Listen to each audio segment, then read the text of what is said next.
Tonight we'll drift into something wonderfully uneventful, a tale so gently paced that it might feel like a slow tide pulling you toward rest. If you haven't already, dim your lights, maybe leave a lamp glowing softly in the corner, and settle under your blanket. You might hear the faint creak of your chair or the hush of the room around you.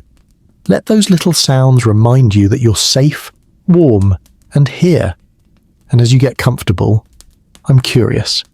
Where in the world are you listening from tonight? And what time is it there in your quiet corner? If this calm journey helps you unwind, you can always tap like and subscribe. Only if it feels right, of course. Now, let's wander back in time to the daily drama of a Victorian buttonhook. I remember the first time I saw one. A buttonhook, I mean. It was in a dusty drawer of an antique shop, the sort of drawer that sticks just enough to make you feel like you're prying into history's private diary.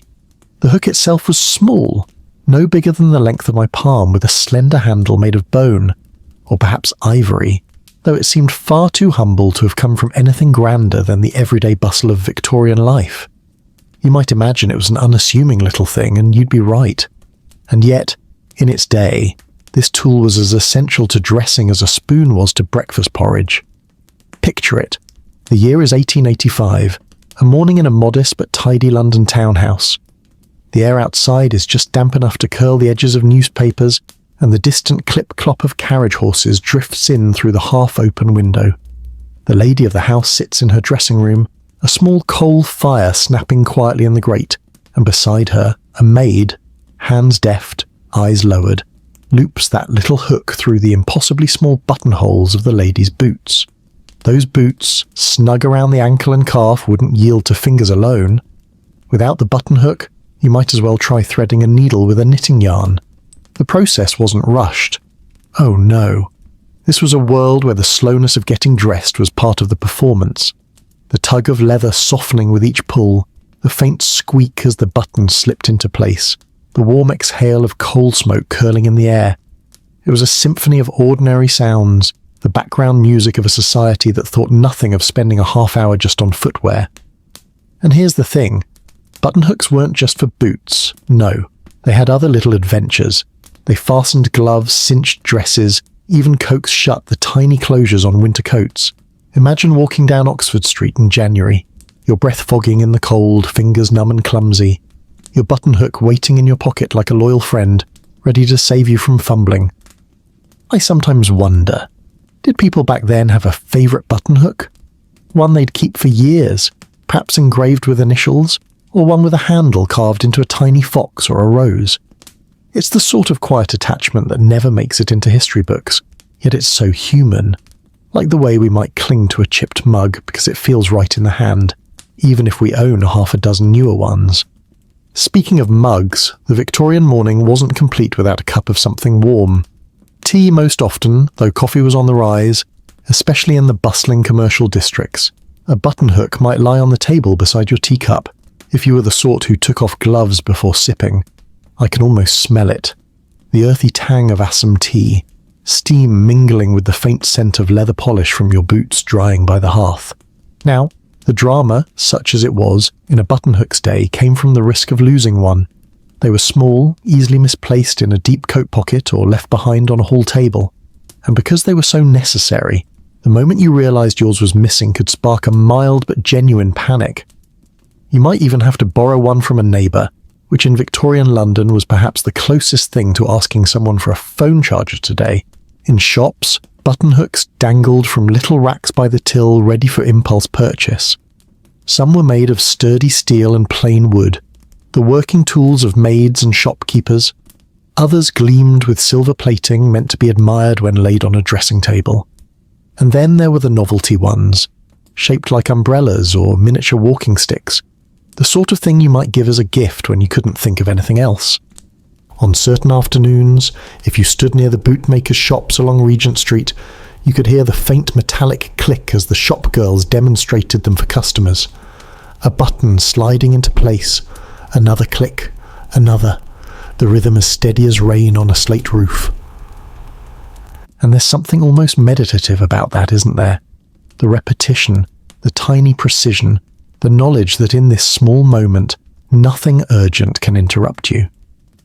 Maybe that's why I find the thought of buttonhooks so soothing. They were part of a slower world, where even the tiniest object had its own unhurried ritual. And as we leave this little scene, the warm coal fire, the snug boots, the modest London parlour, let your mind drift toward the next chapter, where we'll follow this humble buttonhook out into the streets to see what quiet mischief it might encounter there. The streets in those days were a world unto themselves, a patchwork of stone and shadow, puddle and light. Imagine stepping out of that snug Victorian townhouse, boots newly fastened with our trusty buttonhook. The leather still feels firm around the ankle, not yet softened by the day's walking. There's the faintest smell of polish, mingled with the cold tang of the morning air, the kind that wakes you without being bracing. London's hum begins early. You'd hear the baker's boy wheeling past with loaves wrapped in cloth, the cart's wooden wheels knocking softly on uneven cobblestones. A lamplighter might be finishing his rounds, though the sun's pale light was just beginning to silver the rooftops. Your boots tap in a steady rhythm, each step cushioned by the faint squeak of the buttons that hold them snug. Somewhere in your pocket that little hook rests, almost warm from your hand's memory. If you were a woman, you might keep it in a small reticule bag tucked alongside a handkerchief embroidered with your initials. If you were a gentleman, well, perhaps it rode in your coat pocket, the handle sticking up just enough to feel with your fingertips, reassuring you it hadn't gone astray. Now, one might think the buttonhook's adventures ended indoors, but no, it came along for the ride. You might duck into a tea shop halfway through the morning, frost still clinging to the corners of the window panes. To sip your tea without fear of dribbling on your cuffs, you'd remove your gloves. And there's that hook again, emerging like a tiny stage performer for a 1-minute cameo, easing stubborn glove buttons free. It's all done with the same satisfying click you remember from the boots, though softer now, cloth instead of leather.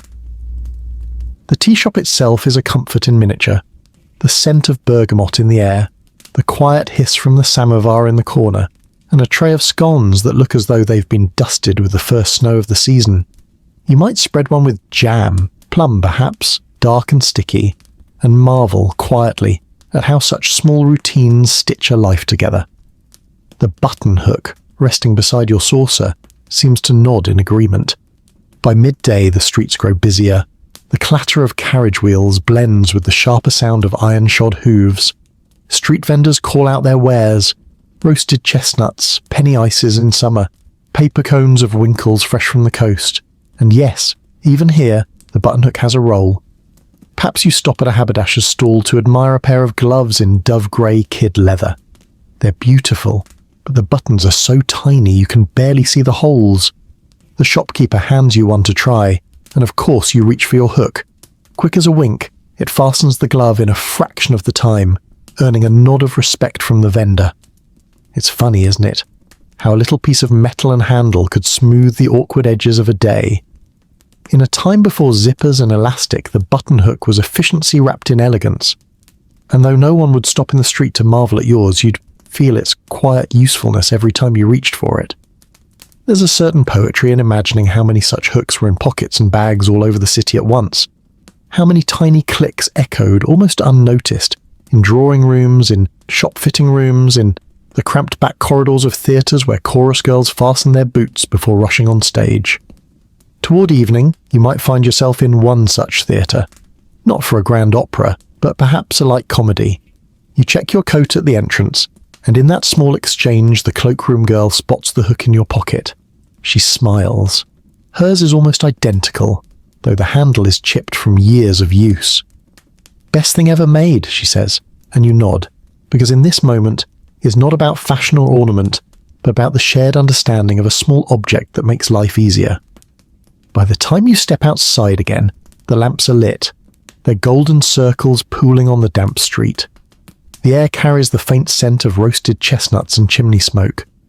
You walk home slowly, the buttonhook nestled in your pocket, as familiar now as the sound of your own footsteps. And as we turn the corner with you, away from the lively hum of evening, let's follow the buttonhook to another world entirely, one where its small talents will be tested in unexpected company. Let me take you along to the sort of morning that yawns before a journey, where the air tastes faintly of soot and excitement, and where a small tool like a button hook earns its keep with quiet dignity. Picture a Victorian railway platform somewhere around 1892. The year is fuzzy like breath on a cold window, but the feeling is crisp. Porters in dark uniforms hoist trunks that seem filled with entire wardrobes, and the station clock ticks in a slow, reassuring rhythm, the kind of sound that could lull a cat to sleep atop a parcel of wrapped newspapers. I carry the button hook in my pocket, and I like to pretend it has its own ideas about travel. The handle is smooth from use, a pale oval that warms quickly in the palm, as familiar as the shape of your favourite spoon. It's the sort of companion that says nothing but is always ready. No fuss, no drama, just a tiny curved promise to make things easier. Do you have something like that, tucked in a drawer or bag? A paperclip that always works as a bookmark, or a coin you keep for luck? The buttonhook and I understand that feeling. On the platform, the hiss of steam makes everything feel a bit dreamlike, as if we're about to travel not just in space, but in the softness between moments. A newspaper boy shouts headlines nobody really hears. The words float like doves and vanish into the rafters. A woman checks her gloves, dove grey like the quiet sky, and drops her handkerchief. I pick it up and we exchange one of those small Victorian smiles. Modest, efficient, stitched out of courtesy. She lifts her hands, each cuff adorned with tiny pearl buttons that glint like raindrops. The hook lifts, slips, turns. 1, 2, 3 clicks, as easy as a lullaby. She exhales, grateful. There is something so comforting about a problem solved in 3 soft sounds. The carriage awaits, a little world on wheels. Inside, the seats are upholstered in a deep mossy green that makes you think of forest paths after rain. The air holds a polite perfume of coal smoke, wool, and the faint suggestion of oranges, perhaps from a paper bag tucked under a seat. I settle opposite a gentleman whose whiskers could probably sweep a hearth in 3 swipes. He nods like a metronome and reopens his book, some moral treatise, I'm sure, though it might just as easily be a ledger disguised as philosophy. In the corridor, a refreshment steward rattles past with a tray that carries glass tumblers, a kettle, and a tin of biscuits that click lightly when he moves. He pauses to offer tea, and who could say no to the humble miracle of leaves and hot water? The first sip is round and malty. I place the cup on the saucer, and in the small hush that follows, feel the button hook nestled at my side like a tiny anchor keeping me steady in this drifting world. Now, this is where our culinary curiosity wakes up, like a polite guest arriving exactly on time. The Victorian refreshment room is a theatre of small comforts. Imagine the counter. Pies with glossy tops, scones as round as sleepy moons, sandwiches cut into neat rectangles as if geometry were delicious. There's a whisper about sponge cakes that have traded secrets with jam, and buns whose currants line up like well-behaved stars. Here's a fun, sleepy fact to anchor us. By the 1860s, railway refreshment rooms were common enough that travellers joked about their soggy pies becoming a national habit, a lukewarm tradition Britain adopted with the same resolve it applied to empire and umbrellas. But I have a soft spot for the Chelsea bun, sticky with syrup and studded with currants. It's the closest thing to a Victorian cinnamon roll you'll ever meet, a spiral so gentle it could coax you into nap-time negotiations. Holding one, you notice the way the glaze catches the light, a glossy suggestion of sweetness that never shouts. Bite into it, go on, in imagination, and feel the spring of the dough give way, an edible pillow. It's not a donut. It's more restrained than that, more sermon than circus, but it does the kindest thing a snack can do. It keeps you company without demanding applause. I chuckle softly because the bun, like the button hook, is practical disguised as indulgence. Together, they're like a duo in a quiet melodrama, a prop and a pastry, each performing a tiny service for the day. One keeps your boots snug, the other keeps your spirit steady, and if that pairing sounds odd, perhaps that's the charm. History is full of unlikely friendships.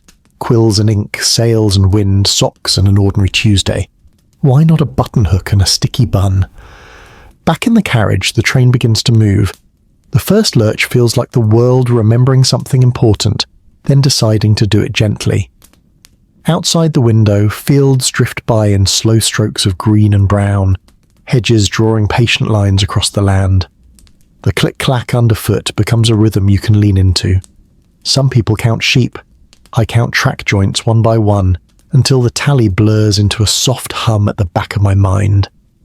Now, a small scene, a trivial dilemma, the sort the Buttonhook adores. The gentleman with sweeping whiskers tries to remove his glove to adjust a cuff. The buttons, neat and determined, refuse to cooperate.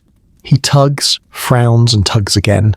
I quietly offer the hook and he accepts with the reverence reserved for a useful tool. He slips the hook through the buttonhole and the button yields, like a shy door opening just enough. He returns the hook, murmuring a thank you that sounds like a contented purr. A moment later he nods to himself, as if he's solved something grander than a stubborn cuff. And maybe he has. Sometimes we need a tiny victory in order to believe in the larger ones. The steward returns, balancing another round of tea, and this time he has sandwiches, paper-thin cucumber layered like green silk, and beef with a dab of mustard that wakes you without fuss. The bread is neatly trimmed, the crust gone, as if the edges of hunger have been sanded smooth. We exchange coins and pleasantries.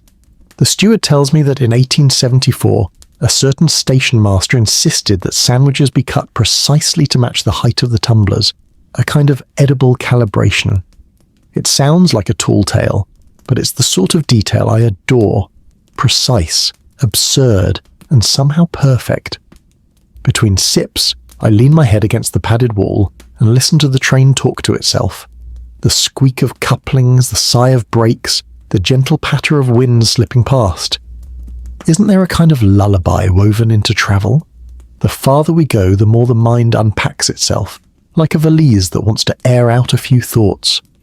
I think about the Buttonhook's journey, forged in some workshop where the smell of oil and warm metal mingled with the chatter of apprentices, then sold in a shop that stocked everything from boot polish to pocket mirrors. Perhaps it came with a paper label once, tied with string. Perhaps someone bought it as a gift and tucked it into a stocking by a modest hearth. Imagine the surprise on a winter morning. Not jewels, not chocolates, but something genuinely useful. The greatest luxury in a world of tight laces and smaller buttonholes. By late afternoon, we stop at a country station where the platform roses climb a trellis with admirable patience. A breeze slips in, carrying a smell like clean linen and distant rain. The carriage door complains faintly as I open it, the kind of squeak that implies a long marriage between wood and hinge.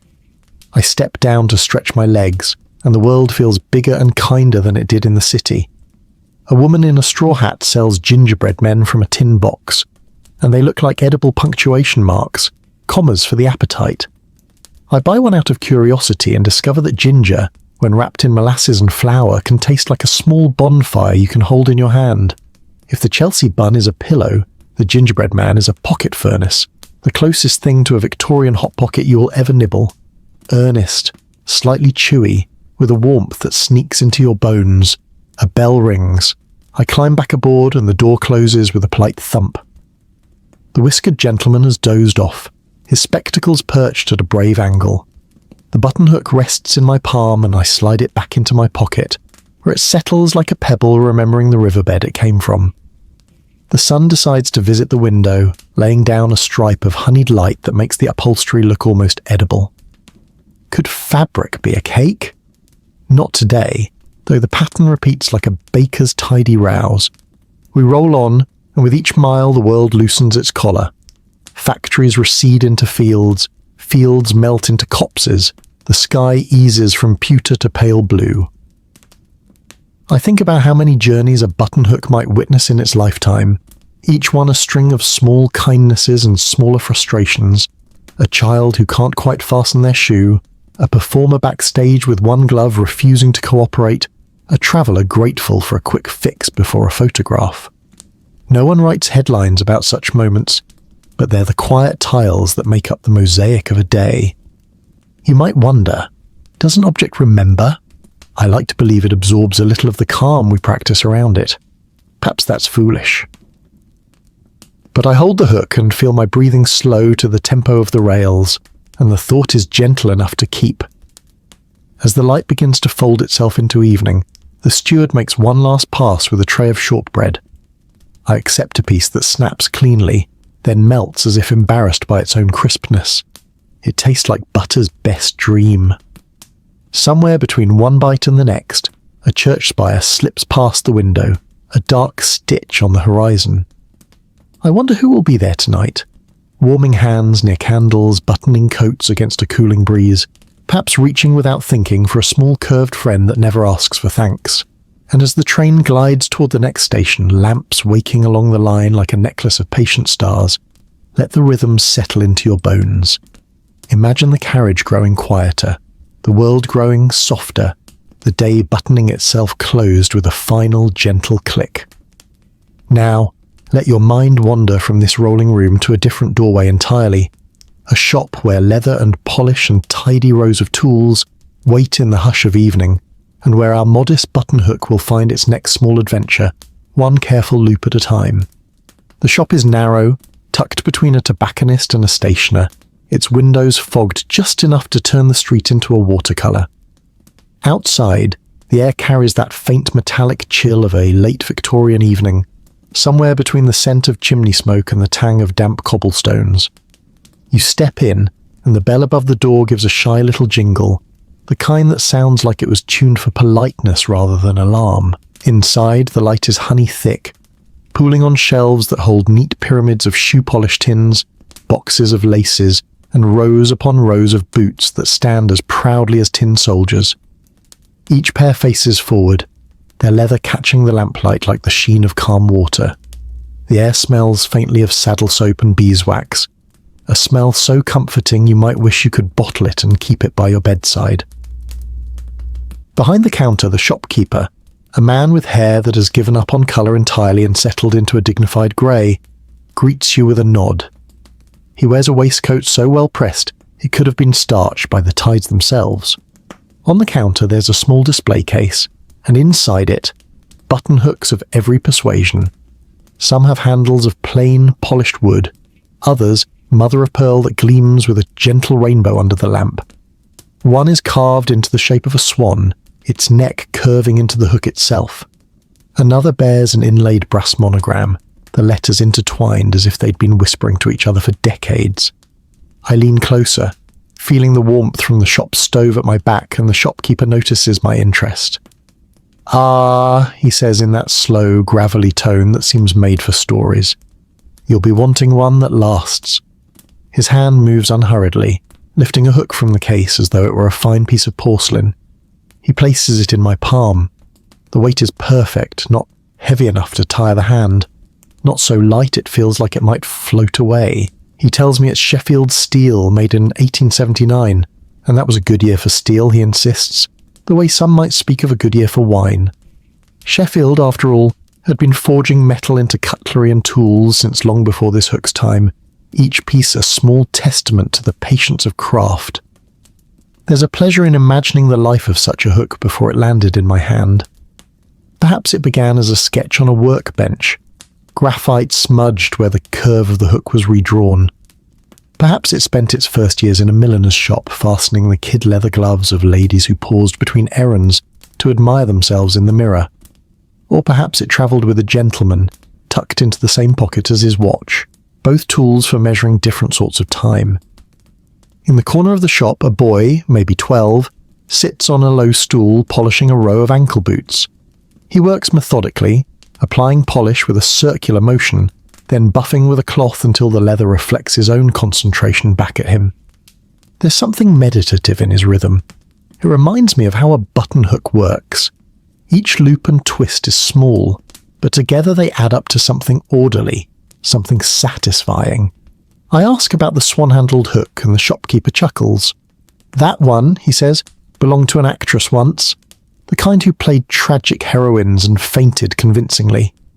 He claims she refused to go on stage unless her boots were fastened with that very hook. Superstition, maybe.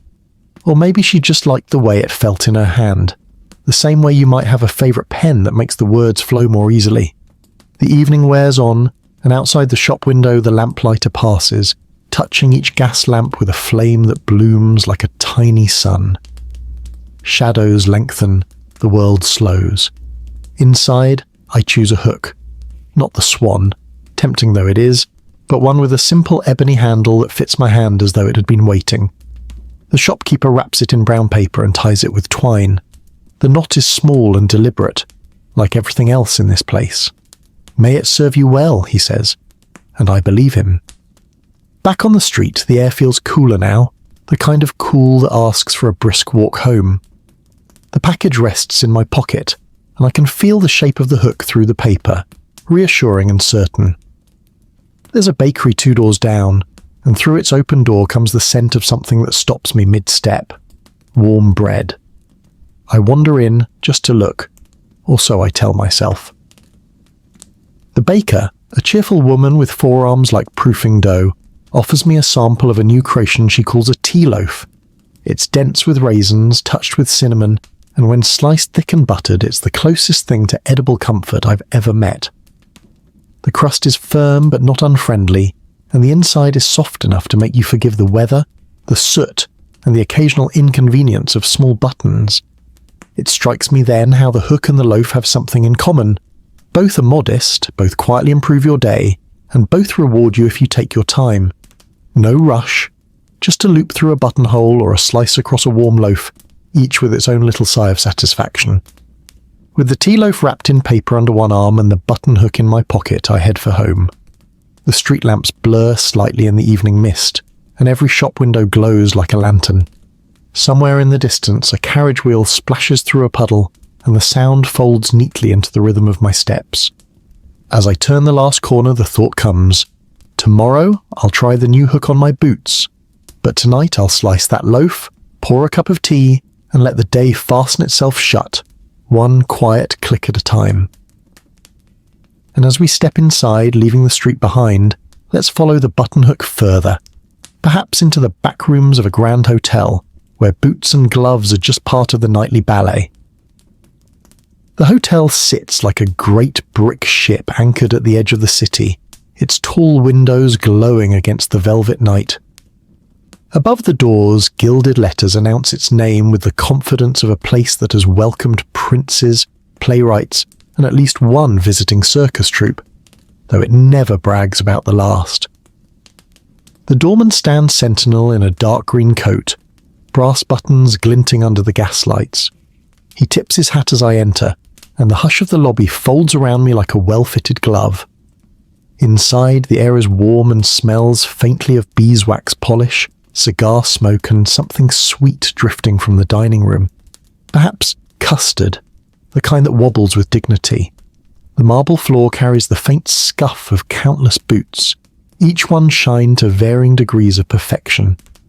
Somewhere in the background, a clock ticks with slow confidence, its pendulum marking time for no one in particular.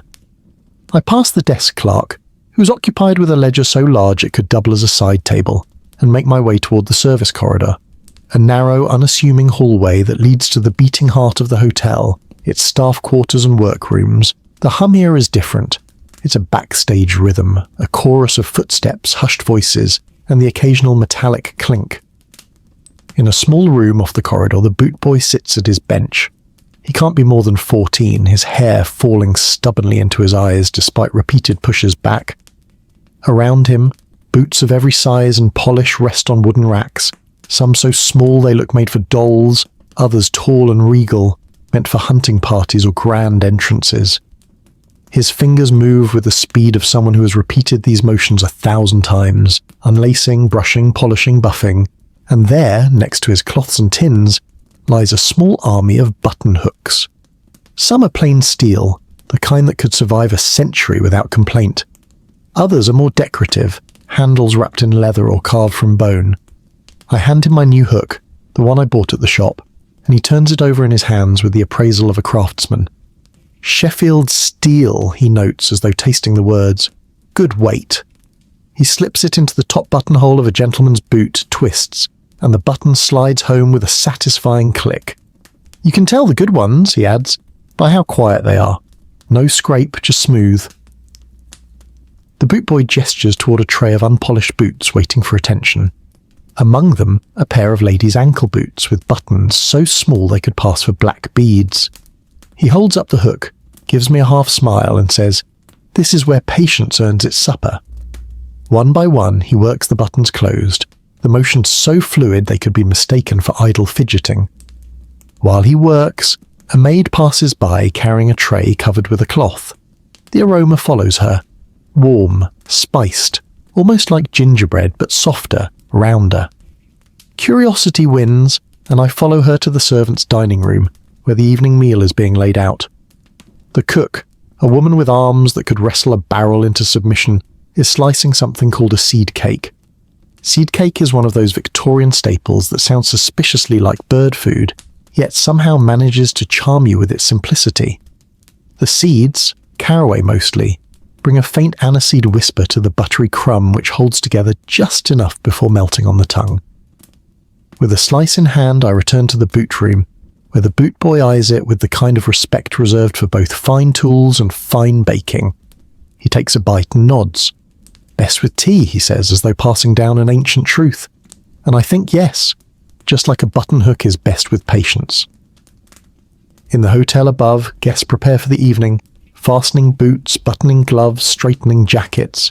Some do it themselves, others call for assistance.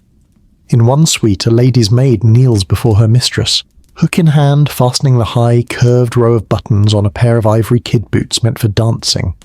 In another, a valet works on a gentleman's spats, the hook sliding into service without ceremony. It strikes me that here, in this building, a dozen button hooks are at work at any given hour, each in its own little scene, the quiet, invisible ballet of readiness. Without them, the hotel's grand evenings might stumble before they even reach the ballroom floor. The boot boy finishes the last pair for the night, lines them neatly in a row, and places the hook on the bench, its handle catching the light for just a moment. There's something comforting in that. The day's work done, the tools at rest, the quiet hum of the building settling into night. Upstairs, the music from the ballroom begins, a waltz, slow and steady like the turning of a well-oiled gear. Guests glide in polished boots, unaware of the backstage labour that made such grace possible. As I step back into the lobby, the desk clerk nods once more, the doorman tips his hat, and the street outside greets me with a cool brush of air. I think of the hook in my pocket, the seed cake still warm in my stomach, and the knowledge that tomorrow will bring new boots, new buttons, and the same small satisfaction in fastening them. And now, let us leave the grand hotel's glow and follow our modest little hook into a quieter corner, perhaps the home of someone who has but one pair of boots and keeps them as carefully as if they were gold. The house is a modest one, set back from the road with a narrow garden that manages somehow to grow both hollyhocks and cabbages without either seeming offended. The gate squeaks like an old uncle clearing his throat, and the path crunches underfoot, a mixture of gravel and the odd stubborn weed that has resisted the broom. In the window, a small oil lamp glows, a soft pulse against the blue-grey dusk. Inside, the air is warm with the smell of something stewing, onions perhaps, and the comforting weight of root vegetables. The walls wear their age proudly, papered in a pattern that's half floral, half faded memory. In the corner sits a pair of boots, the only pair in the house, standing at attention on a scrap of old newspaper. Their owner, Mr. Collins, is a man whose hands have known every kind of work from mending fence posts to setting type. His shoulders are broad from years at the press, his voice quiet, and his laugh, when it comes, is the sort that bubbles up as if it's been kept in storage for a special occasion. He takes a seat at the table, the boots in front of him, and produces his buttonhook from a drawer. It is not silver-handled nor carved from ivory. The grip is simply turned wood, worn smooth in places where thumb and forefinger have worried it over the years. The steel has lost some of its shine, but none of its will. You can tell at once this is a tool that has never lived for show. Mr. Collins works slowly, not out of stiffness, but because the boots deserve his time. Each button slides into its hole with a muted click, more of a sigh than a sound. He pauses now and then to check for wear, running his thumb along the leather's edge, nodding to himself when he finds nothing alarming. In the corner the fire murmurs softly, a low, companionable sound. On the table sits a loaf of bread, baked that morning by his daughter, whose skill with yeast rivals her father's with ink and type. It's a simple cottage loaf, floury on the outside, tender within. You might think bread and a buttonhook have little in common, but here they share the same patient care, both made to last, both shaped by hands that know their work. After fastening the last button, Mr. Collins sets the hook down and cuts 2 thick slices from the loaf. He butters them in a manner both thorough and unhurried, ensuring every corner is seen to. Then, from a small jar, he adds a layer of chutney, sharp and sweet at once, a recipe passed down from his mother, who swore by the addition of a single clove. We eat together at the table, the bread warm against the cool of the chutney, the flavour one of those that feels older than memory. I ask him about the hook, and he smiles in that way people do when they're about to tell you something without actually telling you everything. "It was my father's," he says simply. "Boots were dear and you looked after them." He tells me about walking to school in boots fastened by that very hook, the winter frost turning his breath to smoke, the laces stiff until his father warmed them by the fire. He remembers polishing those boots on Saturday nights, ready for church in the morning, the hook always in its place on the mantel, as much a part of the house as the clock or the kettle. After supper he fetches a rag and gives the boots a final polish for the night. The button hook rests beside the tin of polish, its steel catching the lamplight in a thin ribbon. Outside the wind has picked up, rattling the window just enough to make you grateful for the walls around you. The evening slows in the way only a winter evening can. Tea is poured, strong, dark, with just a touch of milk. A neighbour knocks, delivering a small parcel of seed potatoes wrapped in newspaper. They speak for a few minutes at the door, trading news of the weather and the latest price of flour before Mr. Collins returns to the table. Before bed, he unbuttons the boots with the same deliberate care he used to fasten them, the hook making each release with a tiny pop. The boots are set neatly by the fire to dry, the hook returned to its drawer, and the room falls into the quiet of a house ready for rest. There is something deeply steadying about such a life. Not grand, not hurried, but attentive to the smallest of tools, the humblest of routines. It makes me think of how history isn't just made in parliaments or palaces. Sometimes it's held in the curve of a hook, the slice of a knife through bread, the careful turning of a boot so it dries evenly overnight. And as we leave Mr. Collins to his evening, the fire low and the wind easing, let's follow the buttonhook story onward. Perhaps to a place where boots are not polished by firelight, but by the glow of a shop window meant to catch the eyes of passers-by on a busy street. The street is narrow but lively, the kind of place where shop signs swing gently in the breeze, and the sound of a dropped coin can carry 3 doors down. It's mid-morning, the air brisk but not biting, and the lamplighter, his work done hours ago, strolls past with an unhurried gait, tipping his hat to the butcher's wife. Halfway along the row stands a boot and shoe emporium, its window dressed with a precise, almost military arrangement of footwear.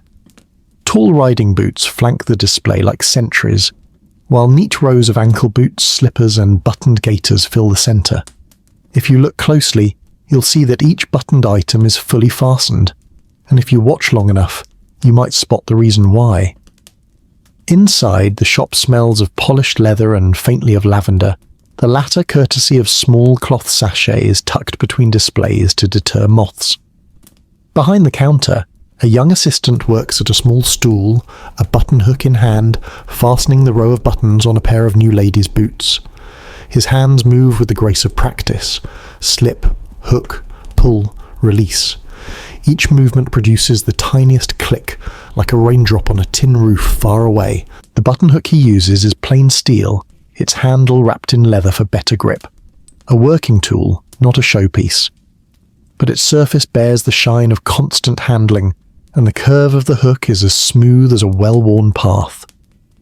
On the workbench behind him, there's a small jar of buttons, spare leather scraps, and an open tin of polish whose surface glistens like black treacle. A customer enters. A woman with a list in her hand and the look of someone who knows exactly what she wants.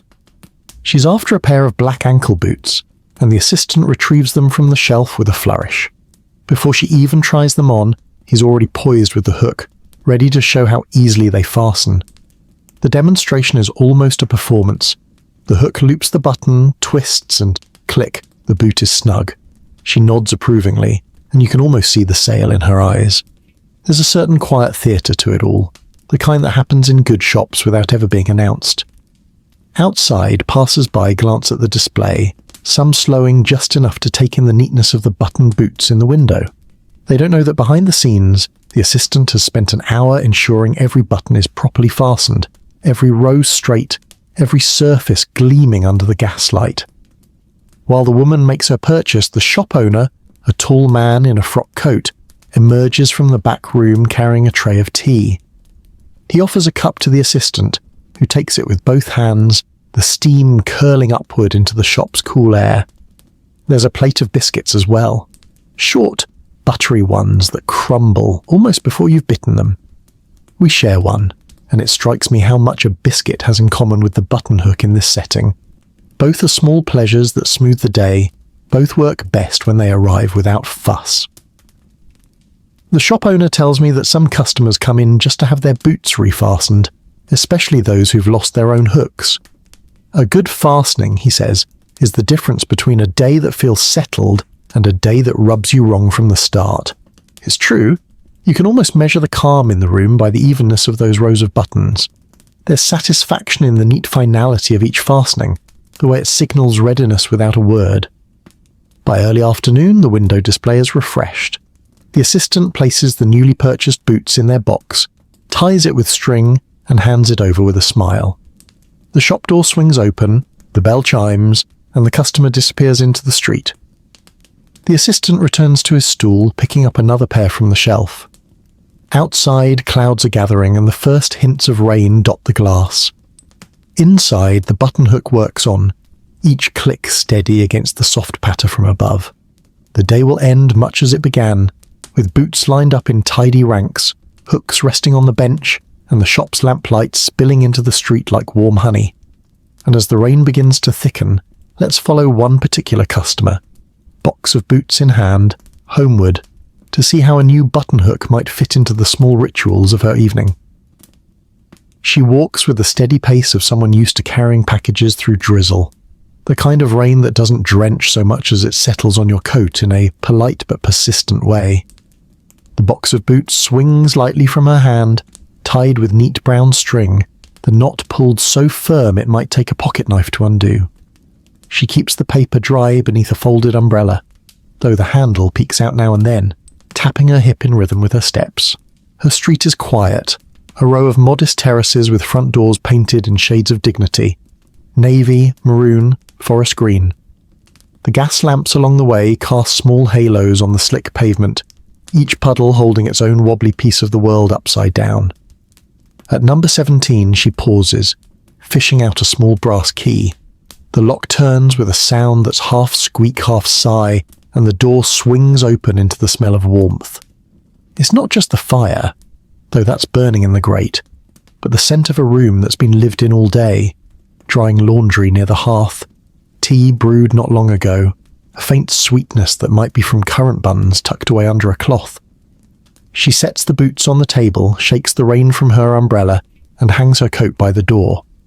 The box is opened with care, each fold of paper smoothed as if it might be used again, and it might, in a house where nothing is wasted without good reason. The boots gleam in the lamplight, their black leather uncreased, their buttons lined up like patient beads. She reaches into her pocket and brings out the new buttonhook the shop assistant tucked in for her. A small courtesy for a new pair of boots. This one is steel with a handle of the polished beech, warm to the touch even before the fire can work its way into it. She tries the boots on for the first time, the leather holding firm but giving slightly with each bend of the foot. The hook slips into the first buttonhole, twists, and the button slides home with that tiny, satisfying click that feels like the closing of a very small, very secure door. She fastens each one, pausing to flex her ankle to admire the snug fit. On the hearth rug, her cat, a plump tabby with the regal name of Mrs. Fitch, watches the proceedings with polite disinterest, her tail making slow question marks in the air. When the last button is fastened, the woman stands, takes a few steps across the room, and smiles to herself. The boots fit perfectly. The kettle on the hob begins to murmur not quite a whistle, more like the warm-up to one. She sets out a cup and saucer, spoons in a measure of tea, and lets the water fall in a soft hiss. The smell blooms almost instantly, filling the room with that unmistakable comfort. Alongside the tea, she brings out the currant buns, splitting one open and spreading it with butter that melts in a slow golden slide. There's something about a currant bun, modest, unassuming yet quietly decadent when warm, that suits the evening. The currants, dark and slightly chewy, hide in pockets of sweetness, while the dough yields gently, almost like it's agreeing with you about everything. She eats in small bites, sipping tea between them, boots still on, the buttonhook resting nearby like a new friend who's already made themselves at home. The rain taps lightly against the window, a rhythm just slow enough to keep time with the fire's crackle. She leans back, letting her shoulders sink into the chair, and glances at the boots. Tomorrow they'll carry her through the bustle of errands and appointments, each button a little anchor holding the day together. Tonight they simply warm by the fire, leather breathing in the heat while the hook lies ready on the table. Before bed, she unfastens the buttons one by one, listening to that gentle pop as each comes free. It's the sound of unwinding, the day releasing its grip. She sets the boots on a mat near the hearth, the hook resting atop them, and draws the curtains against the damp night.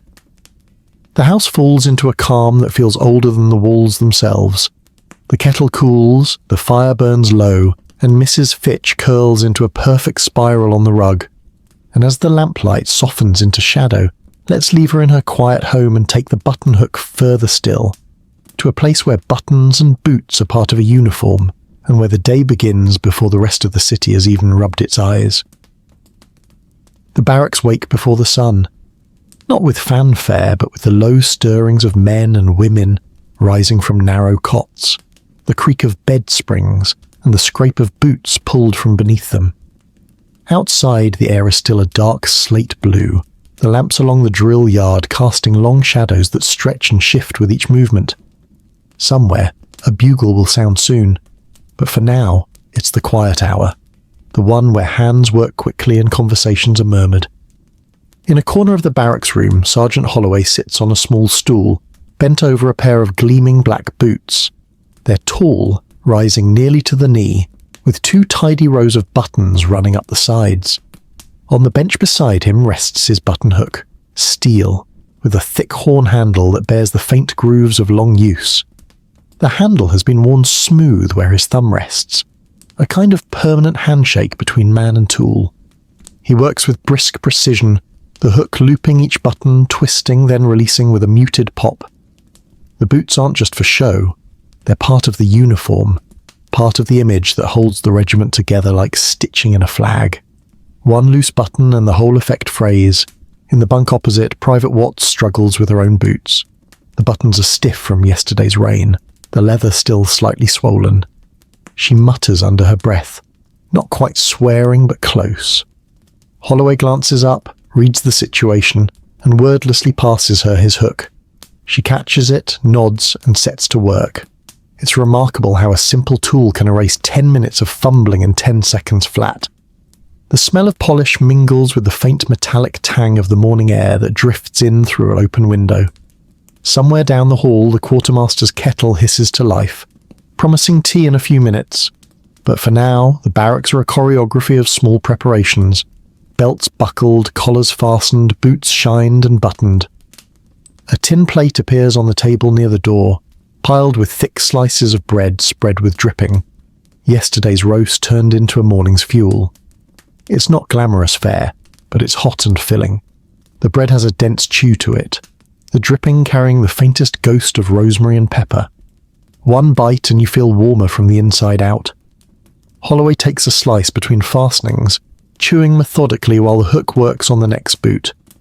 There's no wasted movement here. Even the chewing seems to keep time with the work. Around him, others are lacing, brushing, or waiting for their turn with the single communal hook that hangs by the door. A bent bit of steel with no handle to speak of, just a twist at the end. crude but serviceable. Outside, the bugle finally calls, its sharp notes slicing through the last of the dawn hush. Boots thump to the floor in unison as their owners rise. The room empties quickly, leaving behind only the faint smell of polish, the damp tang of wool uniforms, and a scattering of crumbs on the table. Holloway pockets his hook, tucks his chin against the cold, and leads the way out to the drill yard. The boots march in step, the buttons holding fast against the pull of leather and movement. It's a small triumph, but an important one. No one wants to lose a button halfway through parade. By mid-morning the sun is up, casting pale gold across the yard. The boots, now dusted with the first layer of the day's work, still gleam in places where the polish catches the light. The hook rests in Holloway's pocket, its job done for now, though it will be needed again by evening. And in the quiet moment between drills, when the regiment pauses for tea and a biscuit, the hook sits beside his cup, looking for all the world like it belongs there. Just another part of the daily kit, as essential as the boots themselves.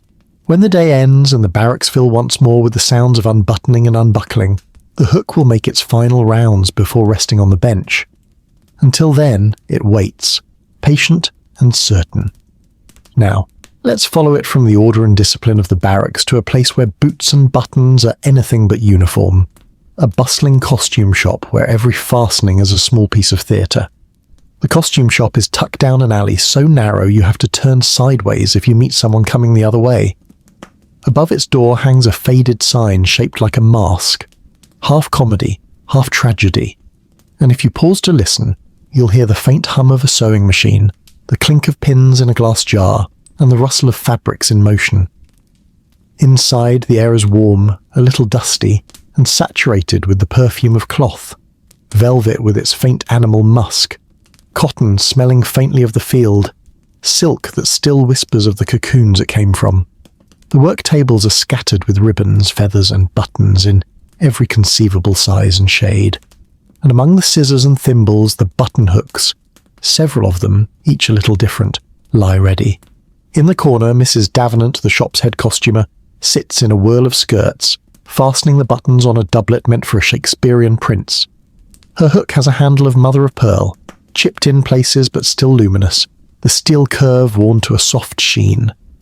She works quickly, talking all the while to the apprentice at her side, a girl balancing a tray of hats shaped like they might burst into song at any moment. The hook here is more than a tool. It's part of the performance long before the actors step on stage. A doublet that fastens properly allows a prince to gesture grandly. A row of secure buttons on a gown means a heroine can swoon without losing her bodice in the process. Mrs. Davenant swears by hers, claiming she can fasten a 20-button bodice in under 2 minutes if the actress stands still long enough, which, she says with a wry smile, is rare as a polite stage critic. There's a tray of confections on a side table, iced buns from the bakery at the corner, and their sugary scent cuts through the air like a playful interruption. They're generously glazed, the icing pale and glossy, sliding just a little under the warm shop air. Between fittings, Mrs. Davenant takes a bite, careful not to drop icing on the velvet she's working with. She insists sugar is as essential to a dress rehearsal as thread. Around her, the shop hums with the sounds of preparation. An actor strides in wearing half a pirate costume, the other half his street clothes, and calls out for help with his boots. The buttons naturally are too tight for his fingers. A hook appears as if conjured, and in short order the boots are snug. He bows dramatically to the costumer and promises to remember her in his curtain call. She waves him off with a laugh. The button hook, she says, does the real work. On the back wall hangs a framed playbill from 1874, listing a performance of The Rivals where every lead wore costumes fitted in this very shop. In the corner of the frame, almost hidden, is a tiny sketch of a button hook, part of the shop's maker's mark, a quiet nod to the tool that has kept more than one production from descending into wardrobe chaos. As evening approaches, the shop's pace quickens. Hooks dart in and out of fabric, fastening and unfastening with the speed of a quickened heartbeat. Costumes are packed into trunks, each carefully labelled, each with its own little bag of emergency fastenings, and always a hook or two. When the last trunk is closed, Mrs. Davenant sets her hook on the work table, the mother of pearl catching the last of the day's light. Outside, the alley smells faintly of rain and baking bread, and somewhere down the street, a troupe of actors is warming up their voices. And as the shop door closes behind us, let's follow the Buttonhook onward, this time to a quieter kind of stage, a milliner's workshop, where each button and loop is part of a hat's secret architecture. The milliner's workshop sits above a small tea room, so the air is never entirely free of the scent of baking scones and the faint steam of overboiled tea. The stairs leading up are narrow and slightly crooked, each step announcing its own creak like an old friend offering a greeting. At the top, a door with a frosted glass panel reads, in delicate lettering, Miss Eliza Wren, Milliner and Haberdasher. Inside, the space is bright, lit by a row of tall windows that frame the rooftops beyond. Hat blocks of every shape and size line the shelves. Domes for bonnets, wide ovals for boaters, tall crowns for toppers. Bolts of ribbon, feathers in jars, spools of thread, and tiny glass dishes of buttons occupy every flat surface in an organised chaos that only Miss Wren seems to understand. In the centre of the main table sits her button hook.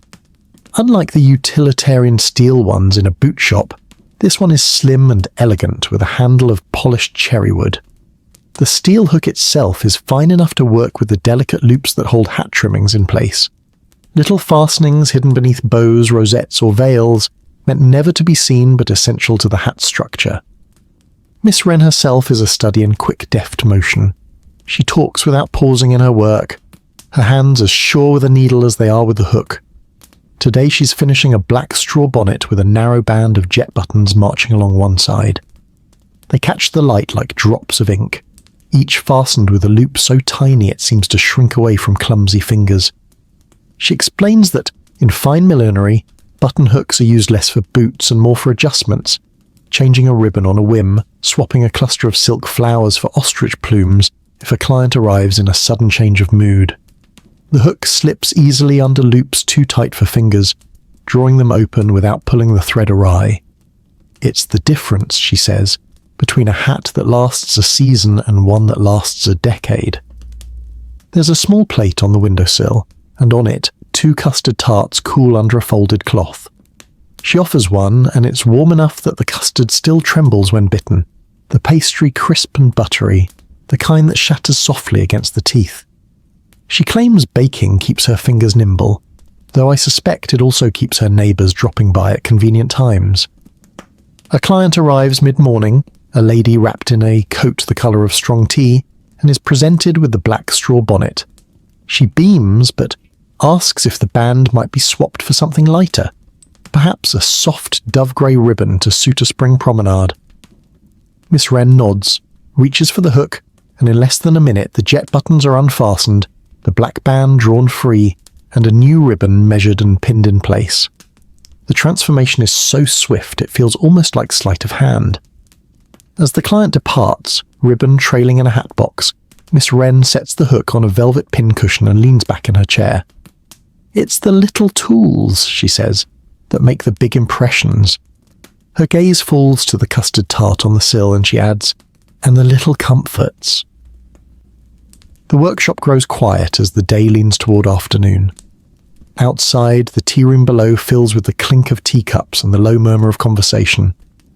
Miss Wren returns to her work, the button hook flashing briefly in the light as it slips under another tiny loop, loosening it just enough for a ribbon to be replaced. And as the soft rhythm of her work continues, let's take the button hook somewhere entirely different. To a household where its main duty isn't boots or bonnets at all, but the elaborate fastenings of a tea gown on a lazy Sunday afternoon.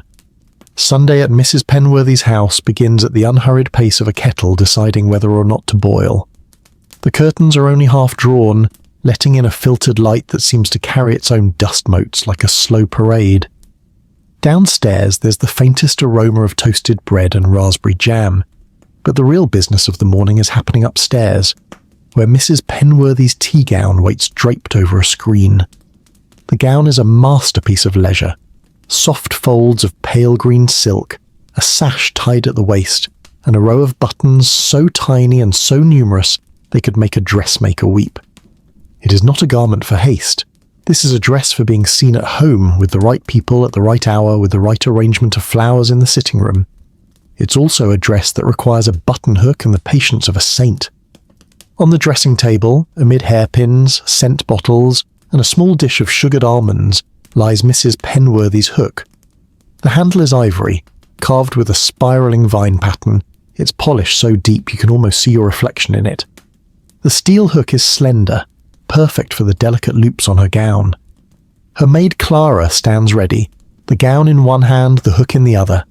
The fastening begins at the nape of the neck, the hook slipping into the first loop, drawing the button through with a soft pop. One after another, down the length of the gown, the tiny fastenings close, each a little sigh of silk meeting silk. Mrs. Penworthy hums to herself, a vague melody perhaps from the concert she attended last week, and sips tea between buttons. The tea itself is Darjeeling, light and floral, served in a porcelain cup so thin the light glows through it.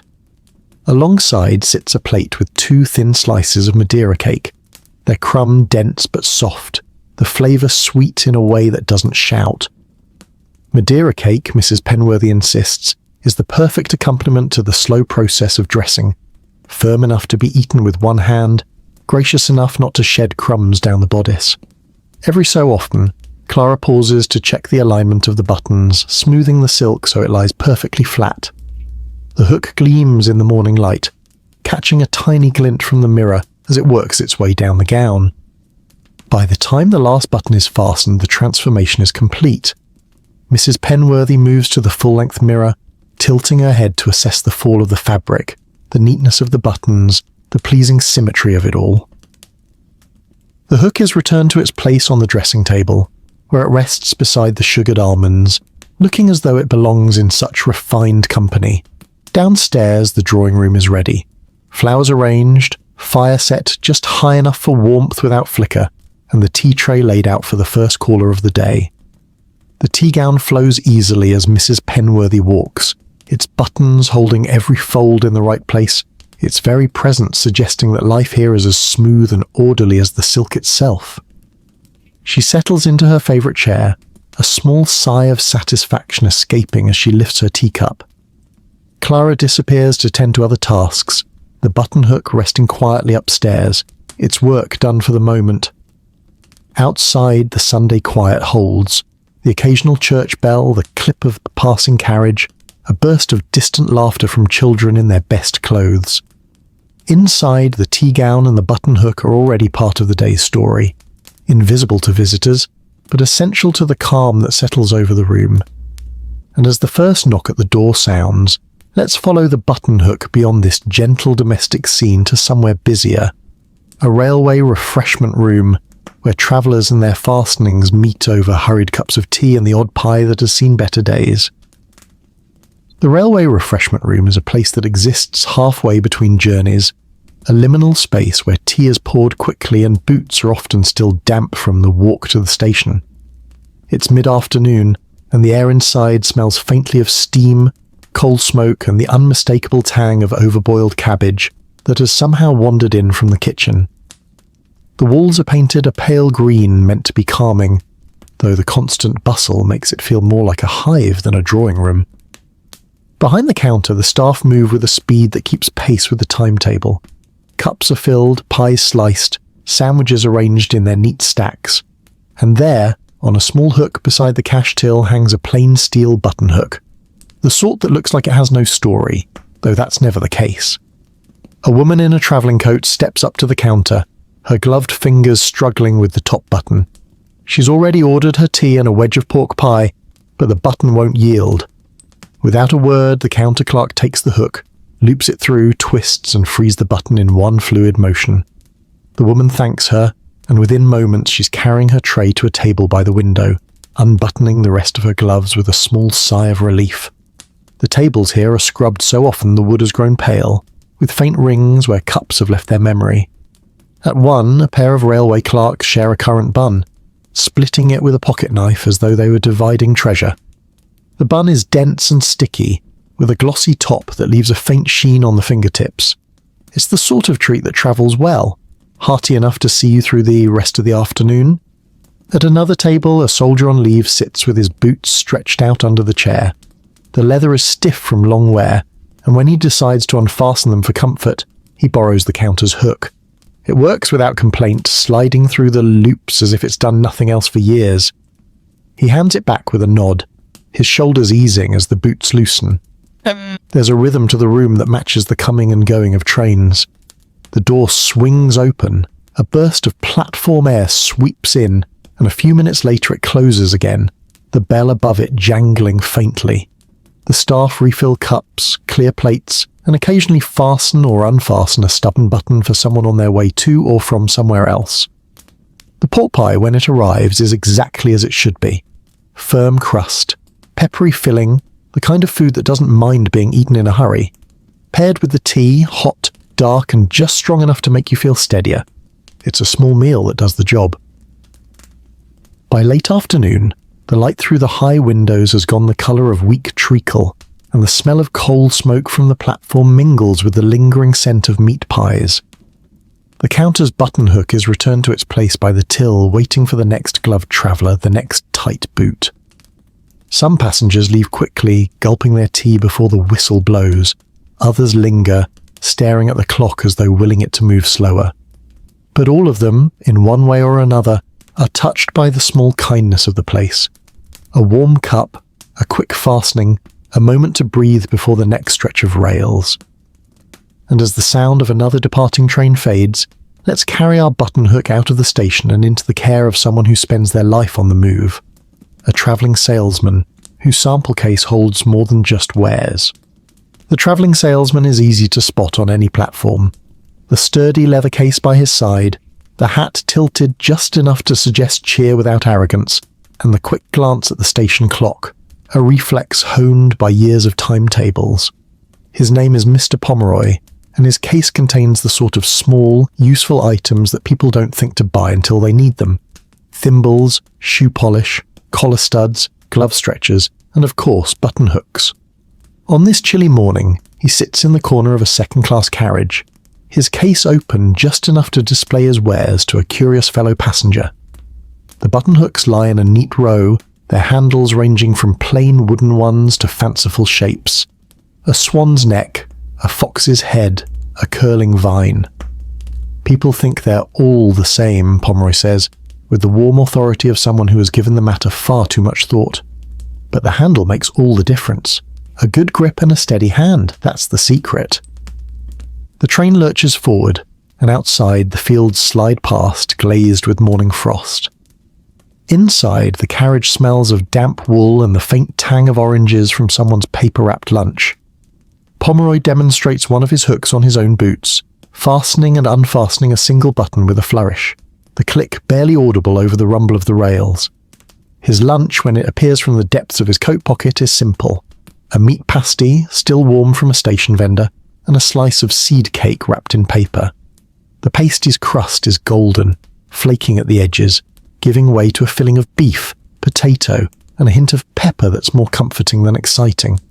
The kind of steady fare that keeps you content over a long journey. Between bites, he talks about the people he meets. The lady in Chelmsford who insisted on buying a hook with a handle carved into a tiny elephant because it reminded her of a zoo trip. The gentleman in Bath who bought 3 plain steel hooks, one for each of his housemaids, because he couldn't stand to see them fumble. There was even a young actor who used a button hook backstage to fasten not boots, but the tiny decorative buttons on a velvet waistcoat that had to be changed between scenes in under a minute. As the train slows for the next stop, a young woman boards and takes the seat opposite. She struggles with the buttons on her gloves, her breath fogging slightly in the cold. Without hesitation, Pomeroy produces a small hook from his waistcoat pocket and offers it. She accepts, fastening her gloves in half the time, and returns it with a smile. He tucks it away, clearly satisfied, not just with the small sale he'll likely make later, but with the proof that his trade is still necessary in a world that moves ever faster. By the time the train reaches his stop, the pasty is gone, the seed cake reduced to crumbs on a folded paper napkin, and 3 more button hooks have found new owners. Pomeroy closes his case with a decisive click, adjusts his hat and steps onto the platform with the ease of someone who knows exactly where he'll find his next customer. And as we watch him disappear into the station crowd, let's follow one of his sold buttonhooks into the pocket of its new owner and onward to a seaside boarding house where it will be put to work in salt-scented air. The seaside boarding house sits on a rise above the promenade, its windows looking out toward the restless grey-blue sweep of the channel.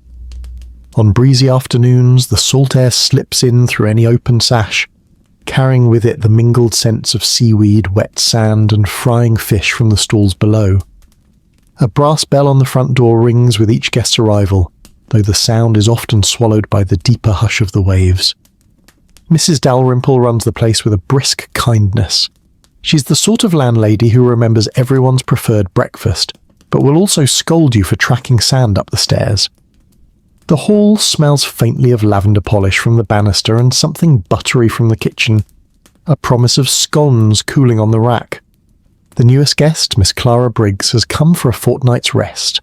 Her trunk is modest, her manner cheerful, and in the pocket of her coat rests the button hook she bought from Mr. Pomeroy on the train. It's a simple steel hook with a smooth beech handle, and it fits easily into her palm as though it had been waiting for her all along. Her room faces the sea. The wallpaper, patterned with faded violets, shivers slightly when the wind comes in strong from the shore. On the dressing table sits a jug and basin, a small dish of soap and a square tin of lemon creams she brought as a treat for herself. The boots she's worn for the journey are slightly swollen from the damp, the buttons reluctant. She sits by the window, listening to the surf, and draws the hook from her pocket. The fastening is easy work now. One button after another, each sliding into place with a neat, soft pop. The rhythm is almost like the waves outside. Draw, twist, click, draw, twist, click. When she's done, the boots feel snug without being tight, and the act of fastening them has somehow drawn her into the slower pace she came here for. Downstairs, Mrs. Dalrymple is laying out afternoon tea. There's a plate of scones, their tops just cracked from the heat, the crumbs soft and tender. Bowls of clotted cream and strawberry jam wait beside them, and the tea is strong enough to stand a spoon in. Guests gather in the sitting room, where the sea can be seen between the buildings opposite, and the conversation drifts easily between weather, tide times, and the occasional scandal from home.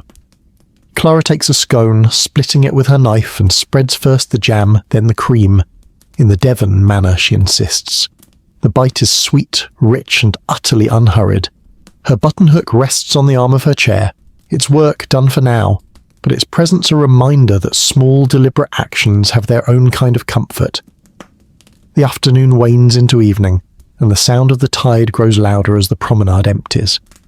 In her room, Clara unbuttons her boots slowly, each pop a release from the day. She sets them by the wall, places the hook on the dresser, and opens her window to let the sea air in. It smells of salt and faraway places, and she breathes it in until the room feels bigger somehow. Tomorrow she'll walk along the beach, perhaps collect shells, perhaps buy a postcard to send home.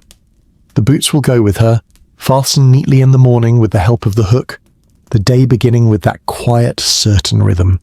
And as the wind rattles the panes and the surf whispers against the shore, let's take our buttonhook inland once more, to a small village cobbler's shop, where leather and metal meet in the slow craft of making boots built to last. The cobbler's shop sits on the corner of the village green, its windows a bit cloudy from years of polish and the occasional winter condensation. Outside, the grass smells faintly of dew, and the forge next door, where the blacksmith works, leaves a faint tang of iron in the air. There's a bench under the front window for customers to wait, though most prefer to wander across to the bakery and return when the work is done. Inside, the scent is unmistakable. Leather, glue and beeswax, all warmed by the small stove in the corner. Shelves hold rows of boots in various stages of repair, some with fresh soles, others waiting for polish, and a few whose buttons lie in a jar nearby, ready to be sewn back on. Behind the counter, Mr. Trigg, the cobbler, bends over a pair of children's boots, his spectacles perched at the very tip of his nose. The buttonhook here is as much a part of the trade as the awl or the hammer. Mr. Trigg's is a sturdy steel one with a handle wrapped in twine for better grip. its surface darkened from years of use. He uses it not only to fasten boots for fitting, but also to test the tension of newly sewn buttonholes, ensuring they'll hold without fraying. A good boot, he says, should close with the same sound 10 years from now as it does on the first day, a click that says, "I'm ready." A customer enters, a farmer's wife with a pair of high mud-spattered boots. The buttons are dulled, the loops stretched, but Mr. Trigg sets to work with quiet determination. He cleans the loops, replaces a frayed one, and uses the hook to draw each button through in turn. The boots seem to stand a little straighter once they're done, as though they know they've been given another few seasons of life. From the back room, Mrs. Trigg emerges carrying a plate of oatcakes. They're the sturdy kind, thin, slightly crisp at the edges, with a hint of golden syrup in the bite. She offers one, explaining they're her way of keeping her husband from working straight through the day without stopping. The oatcake breaks with a gentle snap, and the sweetness lingers, cut by the nutty flavour of the oats. While we eat, Mr. Trigg talks about the changes he's seen, the rise of elastic-sided boots, the creeping appearance of laces, and how he still believes buttons, though fussier, make for a neater fit. He gestures to a row of hooks hanging above the workbench, each for a different size or style of button. Some are slim for delicate ladies' boots, others broad and sturdy for workmen's footwear. By late afternoon, the light in the shop has turned amber, catching on the polished toes of boots waiting to be collected. Mr. Trigg finishes his repairs for the day, setting the button hook back in its place. He wipes his hands on a rag and steps outside to watch the sun dip behind the green, the air cooling and carrying the distant sound of church bells. The hook, still warm from his hand, rests quietly among the tools, ready for tomorrow's steady work. Another round of small, precise tasks that keep boots and their wearers moving comfortably through the world. And as the shop door closes for the night, let's follow the button hook on yet another path, into the satchel of a schoolmistress, whose days are measured in lessons, chalk dust, and the quick fastening of boots between classes. The schoolroom smells of chalk, polished wood, and a faint undercurrent of ink from the well in the teacher's desk. Morning light falls in long rectangles across the rows of benches, dust motes drifting lazily in its path. On the blackboard, a careful hand has already written the day's date in looping script, and beside it the list of lessons, arithmetic, dictation, history, and composition. Miss Abernathy, the schoolmistress, arrives with a satchel in one hand and a small bundle of keys and tools in the other. Among them is her button hook, a slender steel piece with a worn wooden handle, kept not for fashion, but for efficiency. She wears ankle boots every day, polished to a quiet shine, and the buttons can be stubborn after the brisk walk from her cottage. Before the children arrive, she sits at her desk, slips the hook into each buttonhole and closes them with a rhythmic click that blends with the ticking of the clock on the wall. The button hook has more than one purpose here. Now and then, a pupil will arrive with a boot half-fastened, fingers chilled from the morning frost. Miss Abernathy will kneel, quick as anything, and set the hook to work, fastening the buttons while offering a gentle word about punctuality. She claims the hook is as much a tool of discipline as the cane, though far kinder. The mid-morning break brings out the tin of biscuits she keeps in her desk. Ginger snaps, crisp and warming. The children cluster near the stove, boots steaming faintly, the air filling with the scent of spice. A few buttons are loosened to cool damp feet, and when the bell rings to return, the hook appears again, helping them fasten up before lessons resume. It's a small service, but in a room where every minute counts, it keeps the day running smoothly. At noon, the children spill outside with their sandwiches, thick slices of bread with cheese or jam, and Miss Abernathy enjoys her own lunch in peace. Today it's a wedge of apple tart wrapped in paper, the pastry still crisp despite its journey. She eats at her desk, reading over the morning's compositions, occasionally glancing at the boots lined neatly by the stove. The afternoon brings history, and she reads aloud about the Great Exhibition of 1851, the glass walls of the Crystal Palace, the endless displays of industry and art. She tells them, with a faint smile, that somewhere among those thousands of items there must have been a display of button hooks gleaming in their cases. A few children glance at her feet, perhaps imagining her hook among those exhibits. By the time the last slate is put away and the desks are in order, the light has shifted toward evening. The children file out, the door closes, and the schoolroom exhales into quiet. Miss Abernathy unbuttons her boots, the pop of each release echoing faintly in the empty room. She tucks the hook into her satchel, along with a few stray papers to mark at home. The walk back to her cottage is brisk, the air scented with wood smoke from nearby chimneys. Tomorrow will be much the same. Lessons, laughter, the creak of benches, and the reliable service of a simple tool that has become part of her daily rhythm. And as she turns the key in her front door, let's let the buttonhook travel onward once again, this time into the pocket of a coachman, where it will see more miles in a day than most boots do in a week. The coachman's world begins before dawn, when the street lamps still burn in pale halos, and the only sounds are the shuffle of hooves in the stable and the quiet clink of harness buckles. Mr. Stratton has been at his post for over 30 years, and the leather creak of a carriage door is as familiar to him as the ticking of a clock. In the small tack room beside the stable, his uniform hangs from a peg. Dark coat, waistcoat, gloves, and the tall, close-fitting boots that give him the look of someone who's always ready for a journey. Those boots, polished to a deep black mirror, fasten with 2 perfect rows of buttons running up the side, and for that, Mr. Stratton keeps a buttonhook in the same breast pocket as his watch. His hook is sturdy steel, the handle wrapped in worn black leather. He swears it's older than some of the carriages he's driven, and it certainly carries the patina of long service.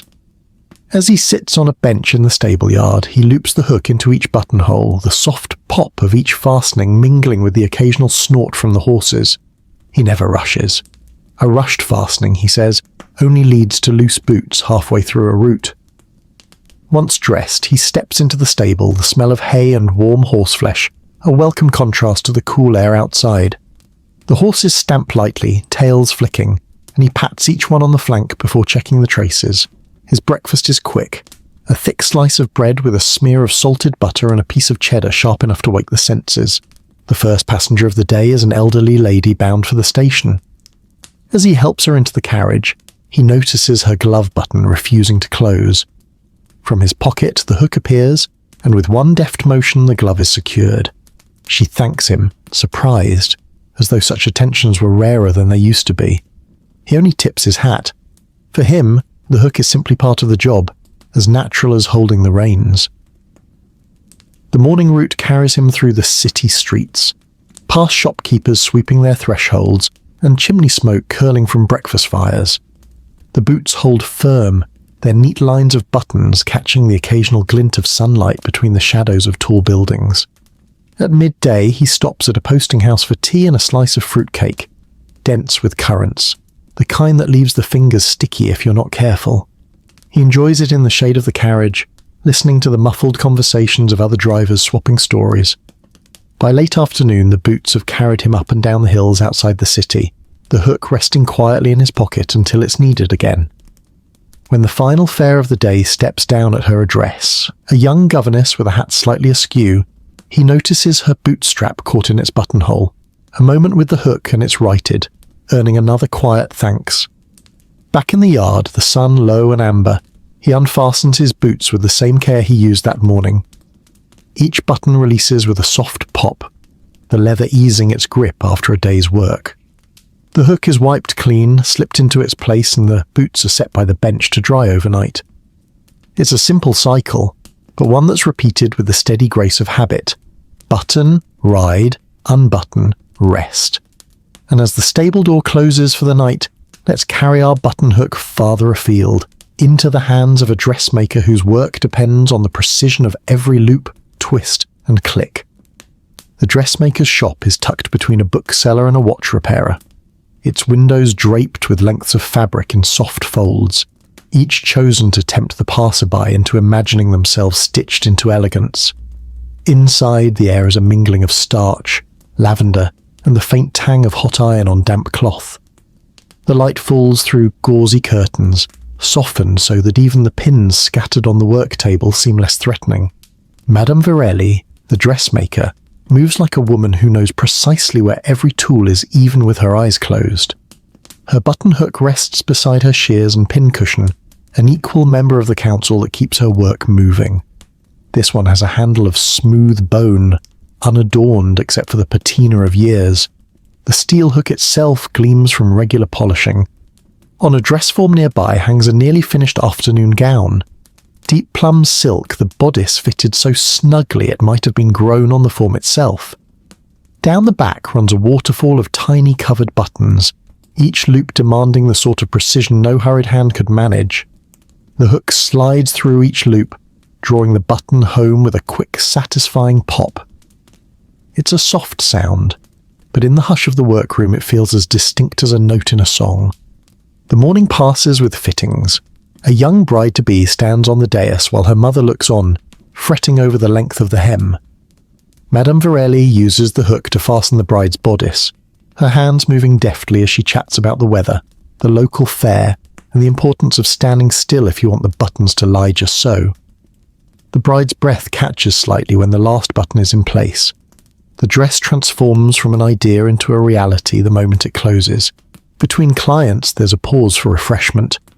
On a low table sits a plate of Battenberg cake, its pink and yellow squares wrapped in almond-scented marzipan.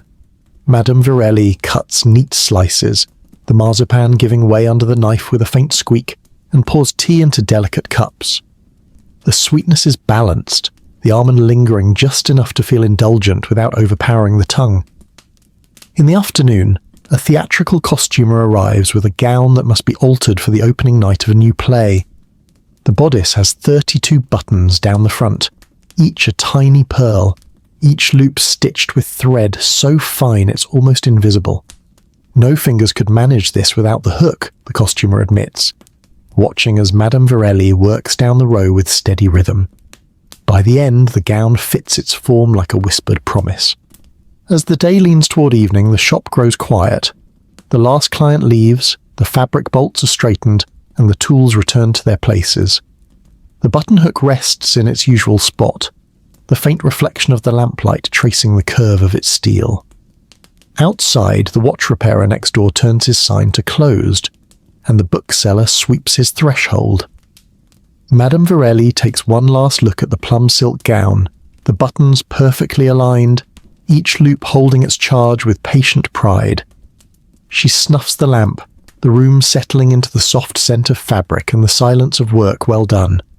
And as we step outside into the cooling street, let's follow our button hook to its next chapter, into the bustle of a riverboat, where passengers and crew alike have fastenings to mind before the paddle wheels turn. The riverboat waits at the dock with a low, contented hiss of steam, its paddle wheels idle for now, turning only when the breeze teases them. Painted in cream and deep red, with gilt letters along the side, it looks almost too fine to be a working vessel.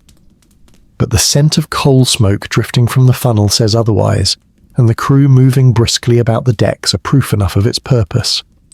Aboard, there is a mingling of smells, the sharp tang of the river, a faint oily whiff from the machinery, and the comforting aroma of bread rolls warming in the galley.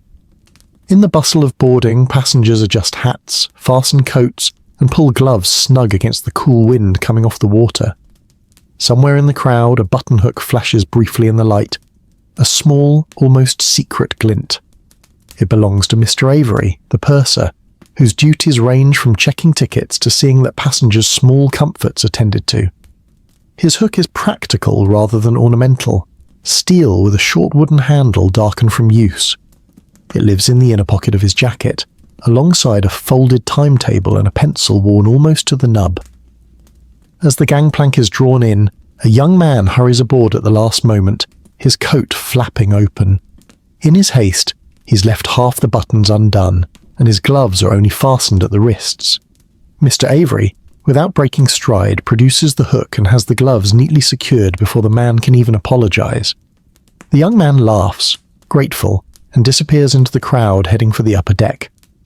Down in the saloon, where passengers settle for the journey, the air is warm and touched with the scent of the galley's work. On the sideboard, a plate of tea sandwiches sits beneath a clean cloth. thin cucumber, egg and mustard, ham with a thin sheen of butter, along with a jar of pickled onions that gleam like amber beads.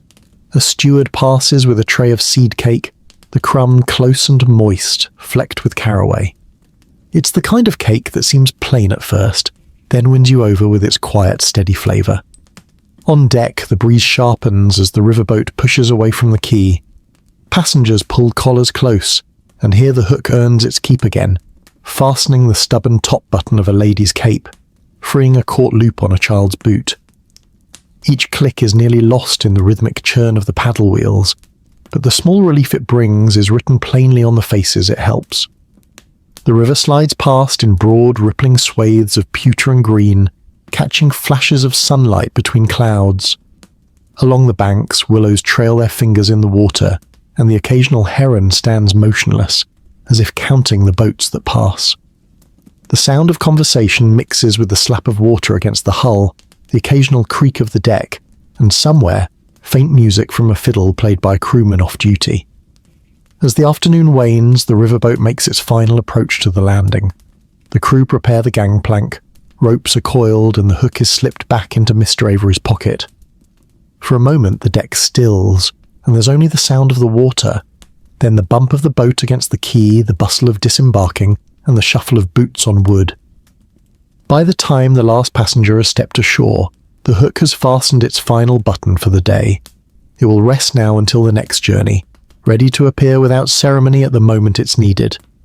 And as the gangplank is drawn in and the riverboat settles for the night, let's follow the button hook ashore, into the satchel of a market vendor, where it will keep pace with the clatter, chatter, and colours of a bustling Saturday market. The Saturday market spreads itself like a patchwork quilt over the village square, each stall a square of colour and noise stitched to the next. The air is thick with competing scents, fresh bread still breathing out its warmth, wheels of cheese with a nutty tang, baskets of apples sharp with autumn sweetness, and somewhere in the mix the unmistakable curl of smoke from roasting chestnuts. Mrs. Fairchild keeps a stall near the centre, selling buttons, ribbons, small sewing kits, and other odds and ends that always seem to be exactly what someone's forgotten they needed. Her table is covered with a neat linen cloth, weighed down at the corners with smooth stones, and at one end sits her open cash box, a folded paper bag of peppermints just behind it. In her apron pocket lives a well-used button hook, steel with a rounded horn handle that fits her hand as if it were moulded for her alone. She uses it less for her own boots these days and more for the customers who arrive with new purchases, gloves that need fastening, or the occasional stubborn boot that won't oblige without a little coaxing. The morning is a steady hum of conversation. A farmer's wife stops by for a length of ribbon, her gloved fingers awkward from the chill. Mrs. Fairchild takes the hook, loops, twists, and secures the glove in one motion, then wraps the ribbon with the same deftness. "No charge for the fastening," she says, slipping the hook back into her pocket. A group of schoolboys hover by the stall, drawn by the tin of toffee she keeps for small change transactions. One of them, wearing a boot with half its buttons undone, stands still just long enough for her to put things right with the hook. He thanks her with a shy grin before being swept away in the tide of his friends. Around noon she takes a short break, settling on the stool behind her stall with a meat pie bought from the baker 2 stalls over. The crust is golden and flaky, giving way to a filling rich with gravy, onions and beef. Steam curls up into the cool air, and she eats it slowly, watching the bustle of the market around her. The pie is followed by a peppermint from her paper bag, the sweetness sharp enough to clear the senses before she stands to greet the next customer. The afternoon brings a different crowd. Townsfolk strolling after church, couples arm in arm, older gentlemen in hats pulled low. One lady, returning from the milliner, has a small box tucked under her arm and a row of glove buttons refusing to close. The hook is there before she can even ask, and within moments her fingers are warm inside the gloves, her thanks sincere. As the shadows lengthen and the stall holders begin to pack up, Mrs. Fairchild tucks her remaining ribbons and buttons back into their cases. The hook goes last, slipped into its place in her apron pocket with the quiet certainty of a day's work done. The market square begins to empty, the scent of chestnuts fading into the cool air. the clatter of carts rolling away toward home. She walks back to her cottage, her boots well fastened, the hook a small weight in her pocket, a reminder of the day's many small connections. And as she turns up her garden path, let's follow the buttonhook once more, passing into the bustling kitchen of a city restaurant, where it will be pressed into service far from boots and gloves in the most unexpected of ways. The kitchen of the restaurant is alive long before the first diners arrive. Copper pots gleam from their hooks, knives whisper against cutting boards, and the low roar of the stove fills every corner like a heartbeat. The air is a blend of sizzling butter, fresh herbs, and the faint yeasty note of bread rising somewhere out of sight. It's a place where everything moves quickly, yet nothing feels rushed. A ballet of hands, heat, and habit.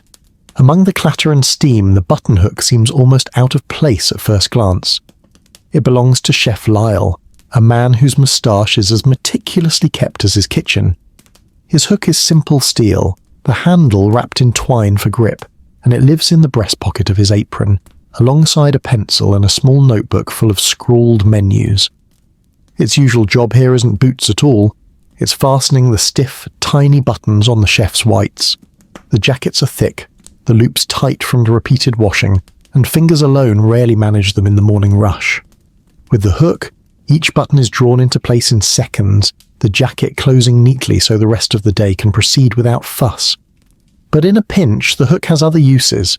Today, a waiter rushes in from the dining room with a cry of mild panic. The decorative buttons on the back of his waistcoat have come loose, and service is about to start. Chef Lyle retrieves the hook, looping and securing them with the same precision he applies to tying a perfect bouquet garni. Mid-morning brings a pause for a taste test. A tray of warm cheese rolls emerges from the oven, their golden tops brushed with butter, the scent rich enough to make even the most disciplined cook pause. The rolls are soft inside, the cheese mild but deep, the kind of thing that disappears in 2 bites but lingers in the memory. The buttonhook rests on the counter beside the tray, a silent witness to the moment. As lunch service begins, the hook is back in its pocket, but its presence is reassuring. A junior cook struggling with the buttons on her new apron is quietly helped before the first orders start flying in. It's a small kindness in a room that demands constant attention to the food, the clock, and the unspoken language of the kitchen brigade. By late afternoon, the air is thick with the scent of roasting meat, garlic, and herbs. Plates are whisked out to the dining room, the pace rising until the final wave of orders ebbs. In the calm that follows, the staff gather for a quick meal. Bowls of stew rich with onions and carrots, hunks of bread for soaking up the gravy. The buttonhook lies on the table beside Chef Lyle's bowl, a bit out of place among the spoons and ladles, yet as much a part of the team as any tool in the kitchen. When the last pot is scrubbed and the counters wiped down, the jacket buttons are unhooked in reverse. Each release a quiet end to the day's service. The hook is slipped into the apron pocket once more, ready for tomorrow's first fastening. And as the kitchen lights dim and the city's evening hum takes over, let's follow the buttonhook out into the theatre district, where it will slip into the hands of a stage manager with more quick changes to manage than there are minutes in an intermission. Backstage at the theatre, the air hums with a particular kind of electricity, not the sharp snap of actual wires, but the mingled breath of anticipation, nerves, and the rustle of costumes waiting to make their entrance. The scent is a heady mix: beeswax from the polished stage, powder from the makeup tables, and a faint undertone of sawdust from the carpentry shop next door. Miss Harriet Blaine, the stage manager, keeps order here with the precision of a ship's captain. Her pocket watch ticks steadily in her waistcoat, and in the same pocket rests her trusty buttonhook, slim steel with a pearl-like celluloid handle worn smooth from years of quick work in the wings. She swears it saved more scenes than the playwright's wit ever could. Tonight's production is a period drama set in the 1830s, which means elaborate gowns for the leading ladies and high-collared coats for the men, all fastened with buttons that seem designed to resist the clock. In the frantic minute between a ballroom scene and a country picnic, Miss Blaine darts from actor to actor, hook in hand, drawing stubborn buttons through loops with a rapid, practiced flick. Each pop is lost under the murmur of the orchestra tuning in the pit, but without them, the next act wouldn't look half as polished. The hook sees all sorts of emergencies. In the first act, a sleeve button snaps loose on the leading man's coat. With one quick loop and pull, it's back in place, just in time for him to stride on stage as though nothing happened. In the second, a dancer's shoe strap refuses to fasten. The hook slips through the narrow loop, secures it, and she's away, skirts flying as the music swells. During the interval, there's a tray of small treats passed around. Currant buns still warm from the bakery down the street. They're sticky at the top, the glaze catching the backstage light, and soft inside, with just enough spice to feel like a secret comfort between scenes. Miss Blaine eats hers standing in the wings, hook still in hand, eyes never leaving the actors as they pass. The final act comes together like clockwork, each scene dovetailing into the next, buttons secure, costumes perfect. As the curtain falls, the applause rolls over the stage in waves, but backstage it's the sighs of relief and the gentle clatter of costume hooks on rails that mark the real end of the night. When the stage is dark and the last lamp is turned down, Miss Blaine slips the button hook back into her pocket. Tomorrow it will be pressed into service again, perhaps for a musical, perhaps for another drama, but always with the same steady purpose to keep the illusion seamless. And as the theatre doors close and the street outside grows quiet, let's follow the button hook into one final tale, into the calm, book-lined study of a historian, where its journey will at last be committed to paper. The historian's study smells of old paper, ink, and the faintest whisper of pipe tobacco, a scent so woven into the room that even when the pipe is cold it lingers like a memory. Shelves line the walls from floor to ceiling, each stacked with volumes in leather, cloth, and worn board covers, their spines leaning together like old friends. In the centre stands a wide desk, its surface scattered with papers, an inkwell, and a single lamp that throws a pool of golden light into the evening gloom. Dr. Lionel Ashe sits there, pen in hand, glasses perched low on his nose. Before him lies the subject of his latest work, the humble button hook, and the way its path through daily life reveals the quiet threads that bind an era together. Resting just to the right of his notes is the very button hook that has been passed from hand to hand in these stories. Its steel, still sound, the wooden handle worn to a softness that speaks of decades of use. He turns it over between his fingers, letting the lamplight catch on the gentle curve of the hook. It's a small thing, almost nothing, yet it has been present in so many moments, fastening the boots of schoolchildren, securing gloves on windy mornings, steadying the costumes of actors in the wings. Each time it has worked in the background, unremarked but essential. On the desk is a small plate with the remains of a slice of seed loaf, the crumb dense and slightly sweet, a comfort on a damp night. Beside it, a cup of tea gone lukewarm, the steam long since vanished. Outside, rain patters steadily against the window, a quiet percussion that makes the study feel warmer by contrast. As he writes, Dr. Ashe allows himself to wander in memory, retracing the hook's journey. He pauses over the image of a riverboat deck in late afternoon, of market stalls bright with ribbons, of the calm precision of a dressmaker's hand. His pen moves slowly, the words forming like a tide rolling in, gentle, steady, without hurry. The history he writes is not of grand battles or sweeping reforms, but of daily acts, of the way an era expresses itself in the smallest gestures. When the clock on the mantel strikes the hour, he leans back, stretching his fingers. The hook rests in the palm of his hand, cool and familiar. He knows it will soon join the small display case in the corner of the study, alongside a silver thimble, a brass door key, and a railway timetable from 1889. Objects that, taken alone, seem trivial, but together tell a story more vivid than any grand monument. Outside, the rain softens to a drizzle and the lamplight pools against the dark glass of the window. Dr. Ashe dips his pen once more, writing the final lines of his manuscript, sealing the button hook's place in the quiet annals of history. And now, as his pen comes to rest and the fire burns low, let the story close as gently as a drawer shutting into a quiet room. May these memories guide you into peaceful dreams, their details curling into the corners of your mind like the soft edges of a well-worn quilt. If you drifted off somewhere along the way, let me know below. Sweet dreams, good night, and thank you for listening.